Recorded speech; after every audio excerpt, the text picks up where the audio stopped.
মন্ত্রী ডাক্তার দীপু মনির 2 দিনের সৌদি আরব সফরের লক্ষ্য ছিল সম্পর্ক আরও উন্নয়ন, মানবতা বিরোধী অপরাধীদের বিচারে সমর্থন অব্যাহত রাখা এবং বাংলাদেশি শ্রমিকদের সমস্যার সমাধান।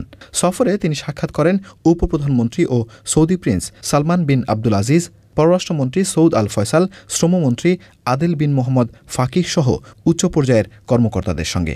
প্রতিটি ক্ষেত্রেই বাংলাদেশের পক্ষ থেকে অনুরোধ ছিল নতুন করে জনশক্তি পাঠানো এবং ইকামা পরিবর্তনের সুযোগ দেয়ার। তারা আমাকে আশ্বস্ত করেছেন যে আমাদের যারা শ্রমিক ভাই বোনেরা আছেন তারা যেন এই 3 মাসের মধ্যে বৈধকরণের এই সুযোগটি গ্রহণ করতে পারেন, সেই জন্যে তারা ব্যবস্থা গ্রহণ করবেন এবং বলেছেন যে তারা আশা করছেন খুব শীঘ্রই তারা হয়তো আমাদের জন্য কোনো শুভ সংবাদ তারা দিতে পারবেন। আমি এই মুহূর্তে বলতে পারছি না কি সেই শুভ সংবাদ, তবে আমরা অনেক আশা নিয়ে আমরা নিশ্চয়ই অপেক্ষা করব। সৌদি আরবের শীর্ষ নেতারা বাংলাদেশিদের কাজের প্রশংসা করেছেন বলেও জানান পররাষ্ট্রমন্ত্রী।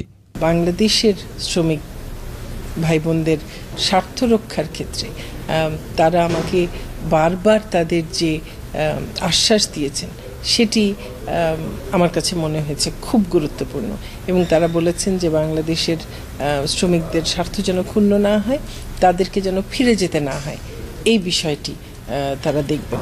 মন্ত্রীর সফরে বাংলাদেশের জ্বালানি খাতে বিনিয়োগ ছাড়াও বাংলাদেশ থেকে ওষুধ ও তৈরি পোশাক কেনার অনুরোধ জানানো হয়।